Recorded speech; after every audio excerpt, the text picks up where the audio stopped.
Hello दोस्तों, आज की कहानी है गुफा में उल्लू।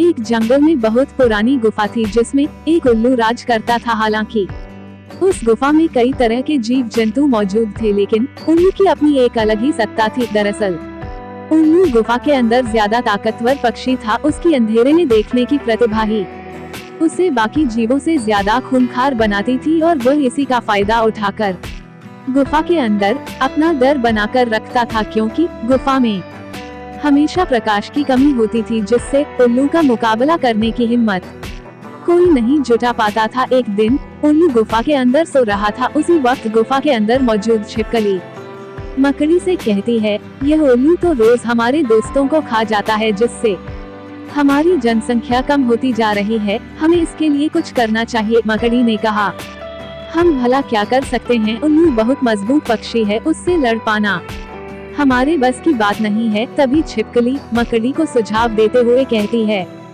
क्यों न हम बाहरी जीवों की मदद लें, ताकि इस उल्लू के जुर्म से हम लोग आजाद हो सके। मकड़ी को छिपकली का सुझाव बेहुदा लगता है, क्योंकि मकड़ी गुफा को ही अपना घर समझती थी और बाहरी जीवों पर उसे भरोसा नहीं था। यहाँ तक कि वह गुफा के बाहर दूसरी मकड़ियों पर भी विश्वास नहीं कर पाती थी। उसने बचपन से ही केवल अपनी गुफा के अंदर के जीवों को ही अपने आसपास देखा था, इसलिए उसे केवल गुफा के जीव भरोसेमंद लगते थे। मकड़ी और छिपकली की बातें चल ही रही होती हैं। अचानक एक मक्खी बाहर से आकर मकड़ी के जाल में फंस जाती है। मक्खी के फंसते ही मकड़ी उसका शिकार करने के लिए उसकी तरफ बढ़ने लगती है, लेकिन मक्खी उनसे कहती है, तुम मुझे छोड़ दो, मैंने तुम्हारी और छिपकली की सारी बातें सुनी हैं और इसलिए अंदर आई हूँ, क्योंकि मैं तुम्हें उल्लू के आतंक से छुटकारा दिलवा सकती हूँ। मक्खी की बात सुनते ही मकड़ी रुक जाती है और वह छिपकली से कहती है, क्या हमें उसकी बात का भरोसा करना चाहिए?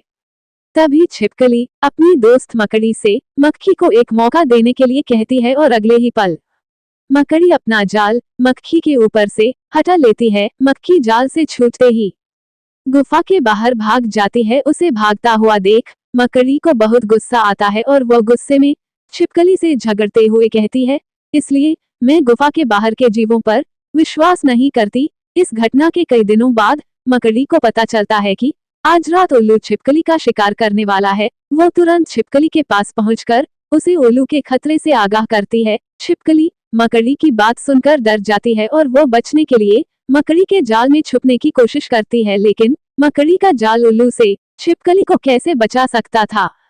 छिपकली ने आज तक गुफा के बाहर कदम नहीं रखा था, इसलिए वो बाहर भी नहीं जा सकती थी और अंदर उसके पास केवल रात तक का वक्त था। मकड़ी छिपकली को दिलासा दे रही थी कि शायद उल्लू भूल जाए और वह तुम्हारे अलावा किसी और का शिकार कर ले, लेकिन उल्लू की याददाश्त बहुत तेज होती है। वो भला कहाँ भूलने वाला था। रात होते ही उल्लू छिपकली की तलाश में अपनी गर्दन चारों तरफ घुमाता है और उसकी नजर छिपकली पर पड़ जाती है। वो तुरंत उड़कर मकड़ी का जाल फाड़ते हुए छिपकली के पास पहुंच जाता है और जैसे ही छिपकली पर हमला करता है, उसी वक्त गुफा में हजारों की तादाद में जुगनू उड़ने लगते हैं। इतने सारे जुगनुओं की लाइट देखकर उल्लू की आंखें चकाचौंध हो जाती है, जिससे उसे कुछ दिखाई नहीं देता और छिपकली उसके पंजों से बचकर निकल लेती है। मकड़ी और छिपकली कुछ समझ ही नहीं पा रहे थे कि उनकी गुफा में इतने सारे जुगनू कहां से आ गए।